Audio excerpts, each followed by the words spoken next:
YouTube bound community, David Bowie fans, random people on the internet, my name is Giggens, and we're here today to talk about ChangesNowBowie, a Record Store Day 2020 release, and a fantastic track listing on this thing.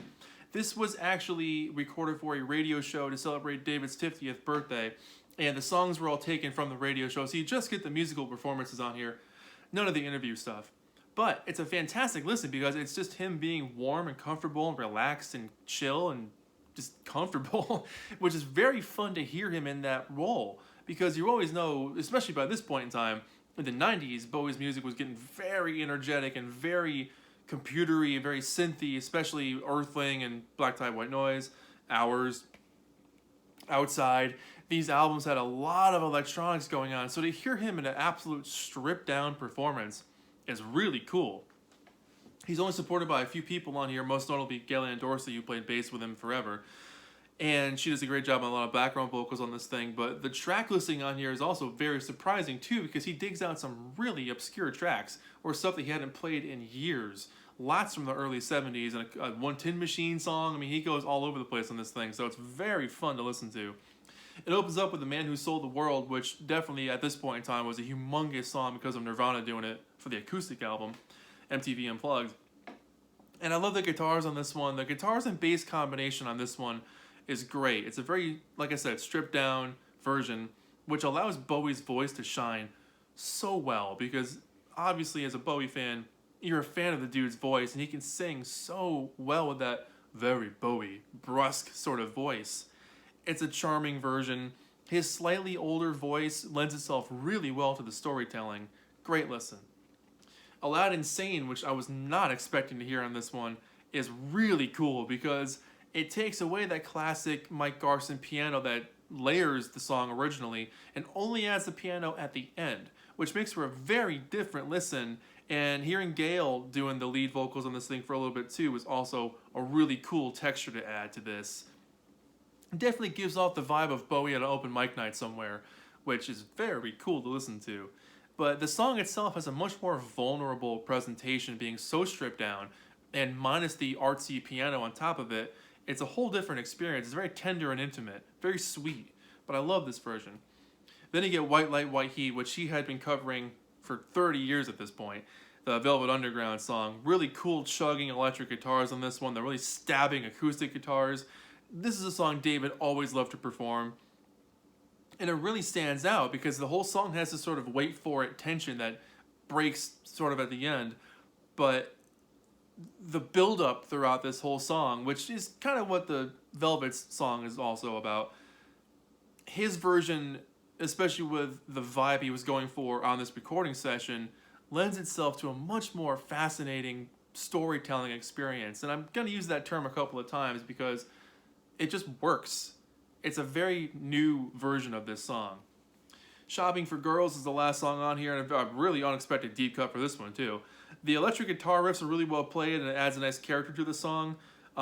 Musically, the song doesn't branch off too far, it doesn't really go anywhere too adventurous, and it's not my favorite on here, but still very cool.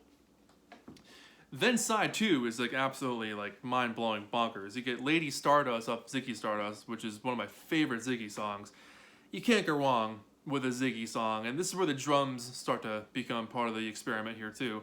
Much more softer, gentle take on this track, and that sort of adds an even heavier amount of nostalgia on here.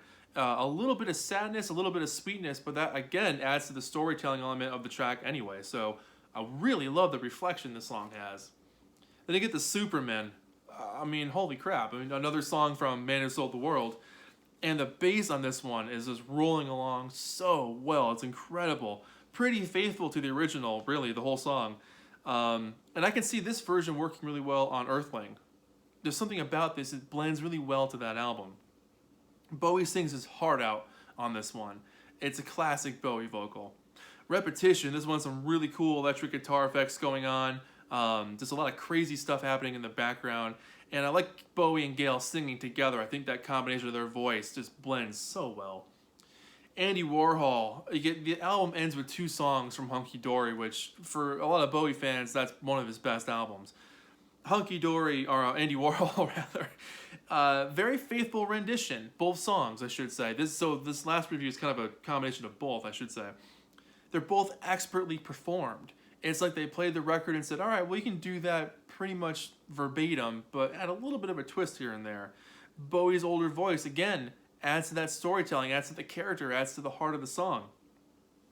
Very, very cool to listen to. I mean, Quicksand alone, I mean, that chorus is just perfection. It's one of the best moments on Hunky Dory. It still hits you. The heart, the soul, the wisdom, all wrapped up into one classic Bowie track. And hearing him at this point of his life, celebrating his 50th birthday at this point, hearing him sing a chorus like that is really heartwarming. I love it so much. Here's the back cover. Classic of the Bowie one, or the Changes sets, I should say. They all sort of smashed the song titles together. Great shot of Bowie with the Union Jack. And the details and credits there. And just standard black vinyl. Nothing too crazy on this one.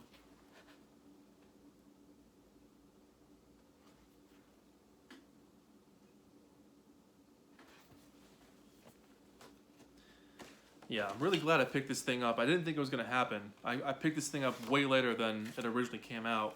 I'm glad I found it. It's a fantastic listen because it's such a departure from what he was doing in the 90s. He did do a couple acoustic sets with his band at the time, but to hear it on such a really well-recorded setup and how tight his band was for this thing, it's awesome.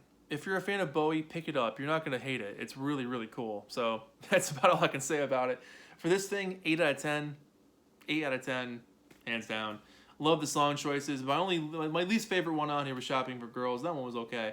And Repetition was all right. But the rest of them are absolute knockout tracks. So that's it. 8 out of 10 for Changes Now Bowie. My name is Giggens. This has been David Bowie, Changes Now Bowie.